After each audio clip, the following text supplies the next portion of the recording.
নমস্কার সকল শ্রদ্ধেয় স্যার ও ম্যামদেরকে আরও একবার স্বাগত জানিয়ে আপনাদের সেট 2 এর যে বাকি 8টা অঙ্ক ছিল সেটা আমি আলোচনা করার চেষ্টা করছি। ভিডিও বড় হয়ে যাওয়ার কারণে দুটো পার্টে করতে হলো। তো আমরা মোটামুটি প্রথম পার্টে 10 নম্বর প্রশ্ন পর্যন্ত আলোচনা করেছিলাম। 11 নম্বর থেকে শুরু করছি। 11 নম্বর অঙ্ক যেটা বলছে আপনার যে A invested 10% more than B invested 10% less than C. If the total sum of their investment is 14,450, how much did C get?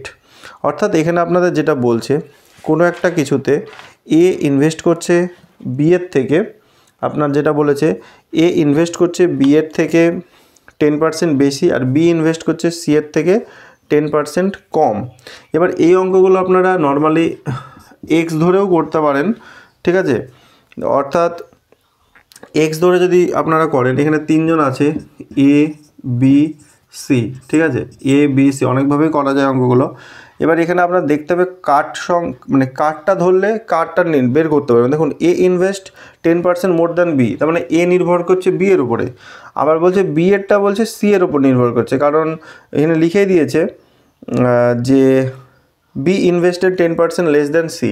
তার মানে আমরা যদি সি এর যে ভ্যালু সেটা যদি আমরা এক্স টাকা ধরে নিই এই 100 টাকা ধরে নিই, 100 ধরে যদি করি তাহলে ধরে নিলাম যে সি 100 টাকা ইনভেস্ট করেছে, তার মানে বি এখানে ইনভেস্ট করবে 10% কম, তার মানে 90 টাকা।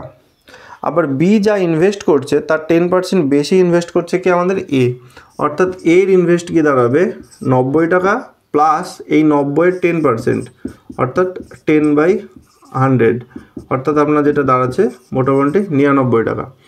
তাহলে বলতে চাইছে এখানে যদি আমরা এটা পাই, বলছে if the total some of their investment বলে আপনার যে 14,450 আছে, তাহলে সি এরটা জানতে চেয়েছে। এবার আপনারা এখান থেকে দুভাবে করতে পারেন, সেটা হচ্ছে অনুপাতের মাধ্যমে করতে পারেন। দেখুন এদের তিনজনের যদি আপনি অনুপাত করেন, দেখুন A:B:C, দেখুন কিছু মিল পাচ্ছে না, কোনো কাটাকাটি হচ্ছে না।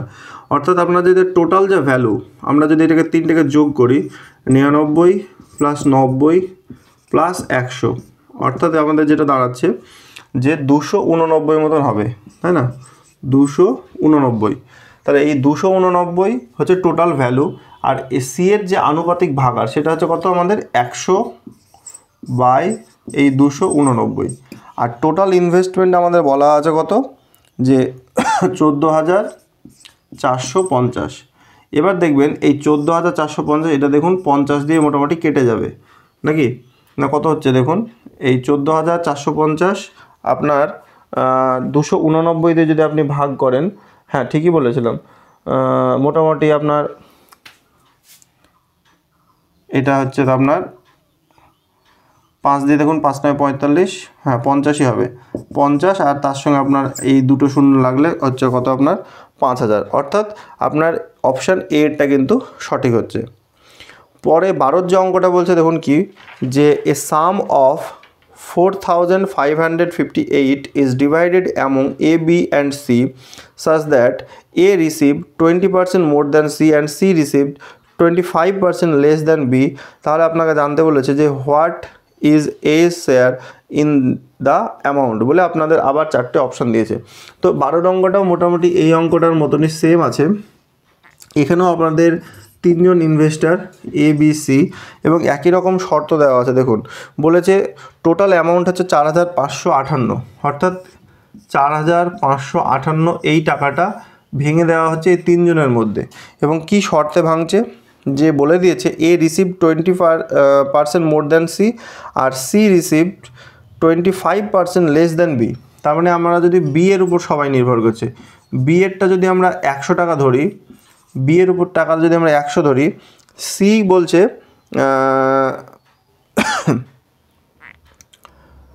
C received 25% less than B, তার মানে 100 টাকায় 25 টাকা যদি কম পাই, তার মানে আপনার সি পাবে 75 টাকা। আমরা বি এরটা ধরে নিলাম, সি বি এর থেকে 25% কম পাচ্ছে। আমরা এই অঙ্কগুলো যখন এমনি বড় হিসাবে করব তখন এক্স টেক্স ধরে করার নিয়মটা, কিন্তু যেহেতু শর্টকাটে আমরা যদি এইভাবে করি, বি এরটা যদি আমরা 100 ধরি তাহলে সি এরটা 25 কমে গেল, মানে কত হচ্ছে 75। যেমনটা ওখানে করলাম। এবার এরটা কী বলছে দেখুন, এরটা বলছে A receive 20% more than C, তার মানে সি যা পাবে তার 20% বেশি পাবে, তার মানে 75 তো থাকছেই, তার সঙ্গে 75 ইন্টু 20/100, তাহলে 5 20 100, 5 15 75, তার মানে আপনার গিয়ে দাঁড়ালো 75 আর 15 যোগ করলে কত হচ্ছে আপনার 90। তাহলে আপনার এখানে যেটা আমরা অনুপাত পাচ্ছি, এর 90, বি এর 100 আর সি এর হচ্ছে 75। 5 দিয়ে কাটলে 5 18 90, 5 20 100 আর 5 15 75। এবার আপনাদের এখানে জানতে চেয়েছে কার, বলেছে এর শেয়ার, তার মানে এই 18টা দরকার আমাদের। তাহলে এর শেয়ার গিয়ে দাঁড়াবে আপনার কত, টোটাল অ্যামাউন্ট হচ্ছে 4558 গুণিত 18 বাই এই তিনটেকে আপনার যোগ করতে হবে। 18 আর 15 হচ্ছে 33, 33 আর 20তে হচ্ছে আপনার 53। এবার এইটা যদি আপনারা কাটাকাটি করেন, 4558কে 4558কে যদি আমরা 53 দিয়ে ভাগ করি তাহলে পাবো হচ্ছে 86। হ্যাঁ, এই ভাগটা করলে আপনারা পাবেন 86, আর 86 সঙ্গে 14কে যদি 18কে যদি আপনারা গুণ করেন তাহলে পাবেন 1548, এটা পাবেন 1548। তো এই হচ্ছে মোটামুটি আপনাদের ফার্স্ট এর অপশানটাই সঠিক হচ্ছে এবং রেজাল্ট এটাই। আচ্ছা, তারপরে যে অঙ্কটা আছে 13 নম্বর অঙ্ক, এটাও খুব গুরুত্বপূর্ণ একটা অঙ্ক। ঠিক আছে, এখানে অঙ্কটাই কী বলছে দেখুন, খুব আসে পরীক্ষায় এবং এই ধরনের অঙ্ক দেখবেন আমাদের ক্লাস 7-8-এর বইয়েও আছে। বলছে in an election between two candidates 75% of the votes cast their voters cast their votes, out of which 2% of the votes were declared invalid। অর্থাৎ আপনাদের কোনো একটা নির্বাচনী ক্ষেত্রতে আপনাদের যখন ভোট দেয়, সেই ভোট যখন আসে, মানে আমাদের যে ভোটগুলো পড়লো, সেই ভোটগুলোর মধ্যে থেকে বলছে মোট ভোটার দিয়ে ভোট দিয়েছে আমাদের 75%। মানে ধরুন একটা নির্বাচনী ক্ষেত্র আছে, সেই ক্ষেত্রে ধরুন টোটাল যে ভোটার্স আমরা ধরে নিলাম x জন, তার মধ্যে আমাদের যে ভোট আমাদের পড়লো, সেই ভোট কত পড়লো, 75% ভোট পড়েছে, মানে এতগুলো ভোট আমাদের পড়লো। এই কাস্ট যে ভোটটা আমাদের পড়লো, সেই কাস্ট ভোটের মধ্যে আবার 2% ভোট ডিক্লেয়ার্ড ইনভ্যালিড, 2% ভোট আপনার বাতিল হবে। তাহলে ইনভ্যালিড ভোট হচ্ছে আপনার 2%। তার মানে আপনার যদি উল্টোভাবে ভাবেন তাহলে ভ্যালিড ভোট কত হবে, 98%। তার মানে এই কাস্ট ভোটের যদি আমরা ইনভ্যালিড বের করি তাহলে 2% করতে হবে, আবার বিয়োগ করতে হবে, ভ্যালিড বের করব। সেটা না করে আমরা যদি টোটাল কাস্ট ভোটের ওপর 98% গুণ করে দিই, তাহলে আমরা একেবারে টোটাল কতগুলো ভোট আমাদের ভ্যালিড সেটা কিন্তু পেয়ে যাব। ঠিক আছে, এবার তারপরে লাইনে কি বলছে দেখুন, তাহলে ভ্যালিড ভোট যেগুলো হলো তার মধ্যে থেকে এই candidate goat 9261 votes which were 75% of the total valid votes। আবার আপনাকে আরেকটা ক্লু দিল যে একজন ক্যান্ডিডেট কতগুলো ভোট পেল না, তো 9261টা ভোট পেল, এবং এই 9261টা ভোট আর কিছুই না, যে ভ্যালিড ভোট আছে সেই ভ্যালিড ভোটের বলছে 75%। বুঝতে পারলেন? তার মানে আপনার সমীকরণ এখানে তৈরি হয়েই গেল।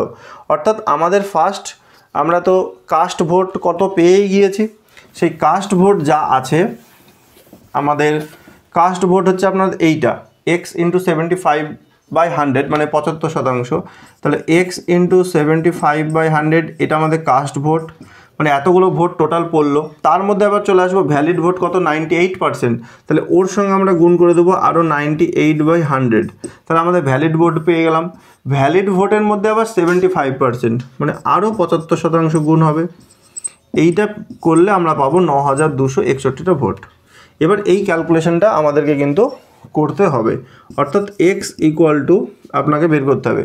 দেখুন 3 25 75, 4 25 100, এখানেও সেম 3 25 75, 4 25 100, এরকম কাটাকাটি হচ্ছে।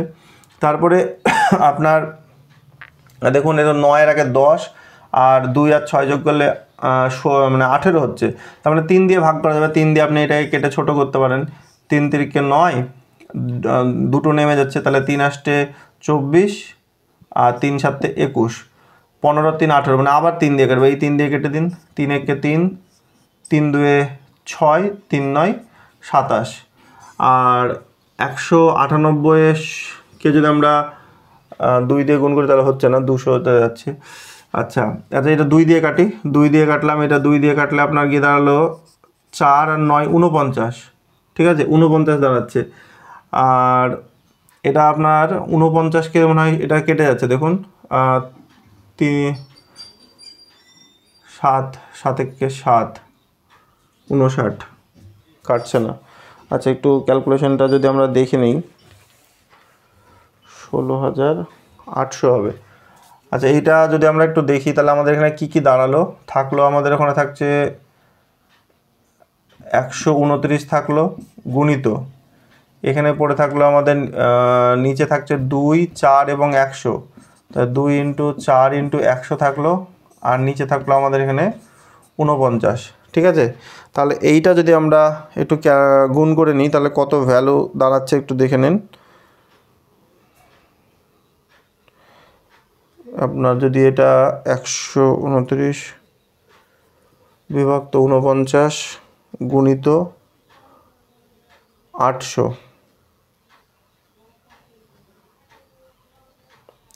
তো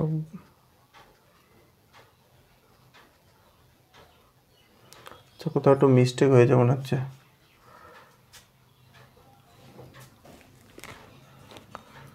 75 75 198x, কোথাও একটু ভুল মনে হয় হচ্ছে। 9261 9261 ঠিকই আছে, তার মানে আপনার যেটা দাঁড়াচ্ছে 9261 ঠিকই আছে। 3 25 75 4 25 100, আবার 3 25 75 4 25 100 4 হলো। 3 দিয়ে কাটলাম যদি আমরা, 3 3 9, ও আচ্ছা এই জায়গাটা একটু ভুলে গেছে, সরি, ডবল ডিজিট নামলে তো একটা শূন্য নিতে হবে, শূন্য নিতে হবে। তারপরে হচ্ছে আপনার 3 8 24 3 7 21, এই জায়গাটায় ভুলটা হয়েছিল, 3 দিয়ে কাটলে এটা হবে। আবার যখন 3 দিয়ে কাটবো, 3 1 3, শূন্য করতে 0, 3 2 6, 3 9 27, মানে ব্যাপারটা এরকম হবে। আচ্ছা তার মানে যদি আবার 7 দিয়ে কাটি, 7 7 49, 7 1 7, 3 2 32, মানে 4 7 28 হবে এখানে, 4 7 28, আর 7 7 49 এরকম হবে। আবার 7 দিয়ে কাটলে 7 2 14, 7 1 7, তার মানে ব্যাপারটা গিয়ে দাঁড়ালো যেটা এখানে আলটিমেট, ওখানে থাকলো আমাদের 21, এই দিক থেকে যাচ্ছে 800, তার মানে 8 1 8, আর 8 2 16, এইটা তার মানে হচ্ছে 16,800 অপশান আছে, 16,800 আপনার অপশান বি। অত্যন্ত দুঃখিত, মানে একটু ভুলের জন্য এটা দেরি হয়ে গেল।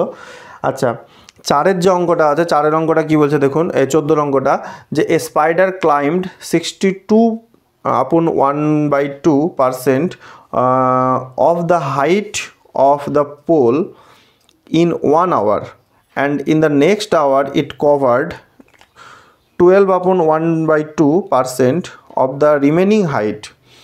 If the height of the pole is 192 meter, then distance climbed in second hour is. অর্থাৎ আপনাদের এখানে যেটা বলতে চাইছে, একটা স্পাইডার একটা নির্দিষ্ট হাইটের একটা আমাদের কিছু একটা আছে, সেটার হাইট আপনাদের বলে দিয়েছে, ধরুন এইরকম হাইটের কিছু একটা আছে, ঠিক আছে, এবং সেটার হাইট আপনাদের এটা বলা আছে যে এটা হচ্ছে 192 মিটার, ঠিক আছে, এটা আপনাদের বলা আছে। এবার এই 192 মিটারের মধ্যে আপনার প্রথম 1 ঘন্টায় সে যাচ্ছে 62/1/2%, প্রথম 1 ঘন্টায় উঠছে, এবং পরবর্তী আরও 1 ঘন্টায় সে কিন্তু 12.5% আর কি উঠছে। এবার আমাদের জিজ্ঞাসা করেছে যে এই 12.5%, মানে যে উচ্চতাটা সেকেন্ড টাইম যাচ্ছে সেখানে কতটুকু গেল। তো একদমই সহজ অঙ্ক, দেখুন 192 মিটার টোটাল, তার মধ্যে ফার্স্ট 1 আওয়ারে 62/1/2% উঠে যাচ্ছে, তাহলে 192-এর সঙ্গে যদি আপনি এটা গুণ করেন তাহলে 124 আর 125, তাহলে 125 বাই আপনার পার্সেন্টেজ চিহ্ন তুললে 200 পেয়ে যাব, ঠিক আছে। 5 দিয়ে কাটলে আপনার যেটা দাঁড়াচ্ছে 5 25 125, আর 5 দিয়ে কাটলে হচ্ছে আপনার 40, আবার 5 দিয়ে কাটলে এটা হচ্ছে আপনার 5, আবার 5 দিয়ে কাটলে এটা দাঁড়াচ্ছে আমাদের 8, আর 8 দিয়ে কাটলে এটা দাঁড়াচ্ছে আপনার 8 2 16, 4 8 32, তাহলে 5 24 আপনার দাঁড়ালো 120। তাহলে ফার্স্ট 1 ঘন্টায় এই 120 মিটার উঠে গেল। তাহলে আপনার রিমেনিং কত থাকলো? আপনার 192 টোটাল 120 চলে গেল, তাহলে আপনার রিমেনিং পড়ে থাকলো এই 72। তাহলে এই 72 মিটার উঠবে, 72 মিটারের মধ্যে পরবর্তী 12.5%, তার মানে 72 মিটার ইন্টু 12.5% মানে হচ্ছে 25/2 হয়ে যাবে। তো এটা কাটলে আপনার এটা 8 25 200, আর 8 দিয়ে কাটলে এটা 9। তার মানে পরবর্তী 1 ঘন্টায় সে কিন্তু স্পাইডারটা উঠবে মাত্র 9 মিটার, অর্থাৎ অপশান ডি এরটা সঠিক হবে। 15 নম্বর যে অঙ্কটা আছে খুবই গুরুত্বপূর্ণ একটা অঙ্ক, যেটা আপনাদের বিভিন্ন চাকরির পরীক্ষায় আসে এবং আপনাদের জন্যও ইম্পর্টেন্ট। এবং এই অঙ্কটা কিন্তু আমি লাভ ক্ষতির সূত্র দিয়ে এবং আমাদের এর আগে যে পার্সেন্টেজের অঙ্ক করেছিলাম তখন আমি বারবার বলেছিলাম যে কোনো একটা বর্গক্ষেত্রের ক্ষেত্রে, আয়তক্ষেত্রের ক্ষেত্রে এবং কোনো একটা যে কোনো সংখ্যার ক্ষেত্রে একটা সূত্র মাথায় রাখবেন। ধরুন X% বৃদ্ধি হলো, তারপরে বললো X% আরও বৃদ্ধি হলো, তাহলে বর্গক্ষেত্র বা আয়তক্ষেত্রের ক্ষেত্রফল কত বাড়বে? তার জন্য দেখবেন আমরা এই সূত্রটা তৈরি করেছিলাম যে XY/100 এবং এটা পার্সেন্টেজ। অর্থাৎ এর শেষে যদি পজিটিভ রেজাল্ট আসে তাহলে বলবো প্রফিট হবে বা বৃদ্ধি হবে, আর যদি নেগেটিভ রেজাল্ট আসে তাহলে বলবো লস হবে বা ডিক্রিজ হবে। এবার এখানে আমাদের দেখুন এক্স এবং ওয়াই দুটো ভ্যালুই কিন্তু সেম। বলেছে একটা নাম্বারকে প্রথমে 10% ইনক্রিজ করা হবে, তারপর 10% ডিক্রিজ করা হবে বা রিডিউস করা হবে। After this operation the number will be, 4টে অপশন।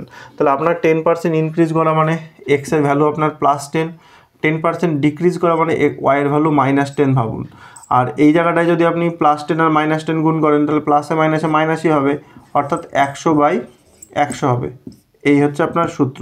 ধরুন +10 -10 কেটে যাবে, 100 কেটে যাবে, তাহলে -1% হচ্ছে আপনার রেজাল্ট। এবার যেহেতু এখানে আপনার মাইনাস আছে, আপনাকে বুঝে নিতে হবে যে রেজাল্টটা কী হচ্ছে, আমাদের ডিক্রিজ হচ্ছে, অর্থাৎ অপশান বি এরটা -1%, এটা আপনার রেজাল্ট হবে। 16 যে অঙ্কটা কী বলছে দেখুন, যে the difference between the value of a number increase by 25% and the value of the original number decreased by 30% is 22.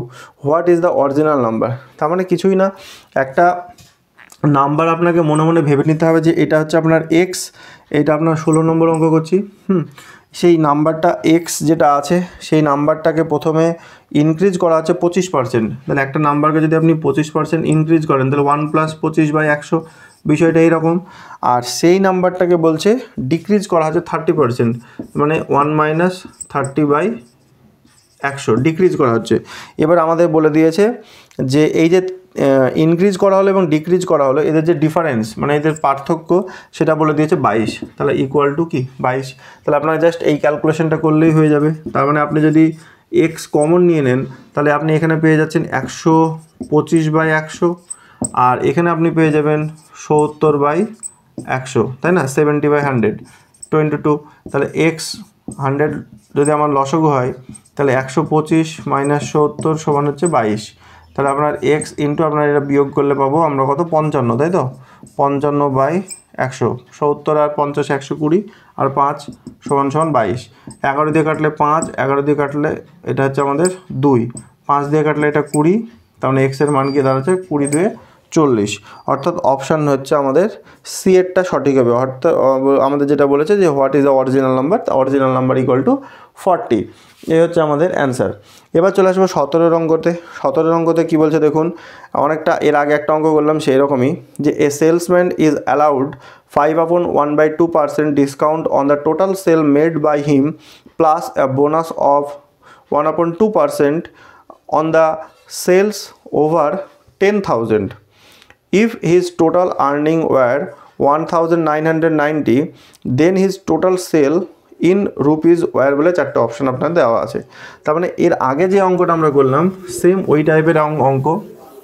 একজন সেলসম্যান আছে, উনি কি করছেন দেখুন, উনি প্রথমে যেটা করলেন 5/1/2% ডিসকাউন্ট দিয়ে দিলেন টোটাল সেলসের ওপর, ঠিক আছে, মেড বাই হিম প্লাস 5/1/2% তো ডিসকাউন্ট দিলই, তার উপরে দিচ্ছে আরও 0.5% বোনাস দিচ্ছে, আরও 0.5%, কিন্তু কন্ডিশন কি আছে, যদি সে কেনাকাটাটা 10,000-এর বেশি করে, এরকম কোনো ছাড় দিয়ে ওনার আর্নিং হয়েছে 1990 টাকা।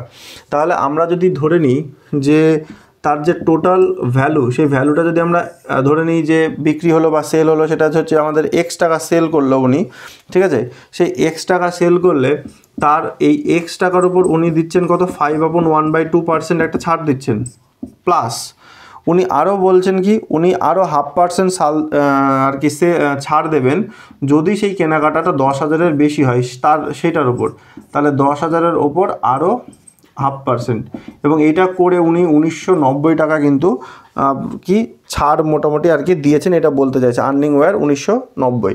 তার মানে এইটা টোটাল ওনার সেল ভ্যালুর ওপর 5/1/2% একটা ছাড়, আর টোটাল যে 10,000-এর উপর কেনাকাটা করলো তার উপর 0.5% ইকুয়াল টু আমাদের 1990।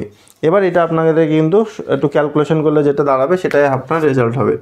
অর্থাৎ আপনারা দেখতে পাচ্ছেন এখানে 5 2 10 আর কি 11, তার মানে 11/200, আর এখানে যেটা দাঁড়াচ্ছে এক্স মাইনাস 10,000, এখানেও পার্সেন্টেজ তুললে আমরা 200 পাবো ইকুয়াল টু 1990।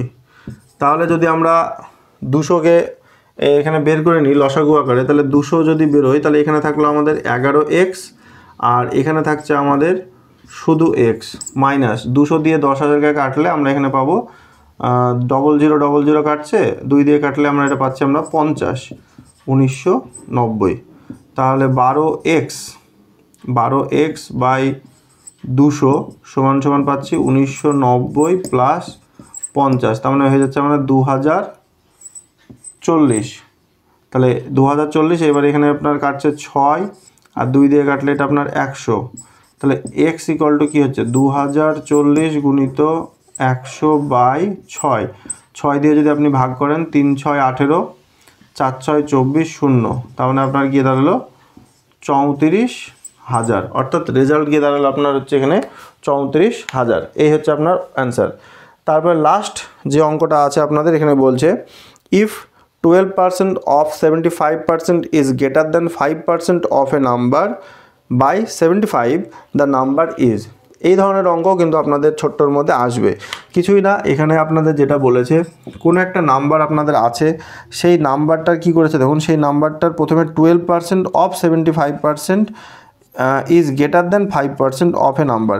তার মানে কোনো একটা নাম্বার আপনার ধরে নেন, সেই নাম্বারটা এক্স, সেই নাম্বারের ওপর আপনার 12% বের করছেন, তার উপরে আবার 75% বের করছেন, যা ভ্যালু পাবেন সেইটা মাইনাস 5% অফ এ নাম্বার, অর্থাৎ সেই নাম্বারটা যদি আপনি 5% বের করেন তাহলে বলছে এই যে ডিফারেন্স ইজ গ্রেটার দেন, সেটা বলেছে কত 75 ইকুয়াল টু 75। তার মানে এই রেজাল্ট যদি ক্যালকুলেশনটা আপনি করেন তাহলে মোটামুটি হয়ে যাবে। তাহলে এখানে আমরা যেটা খুব বেশি হলে করতে পারি, এক্সকে কমন নিয়ে নিতে পারি। আপনার 3 25 75, 4 25 100, 4 দিয়ে কাটলে 3 4 12, তাহলে আপনার এখানে গিয়ে যেটা দাঁড়াচ্ছে 9/100, আর এখানে আপনার দাঁড়ালো 5/100 ইকুয়াল হচ্ছে আপনার 75।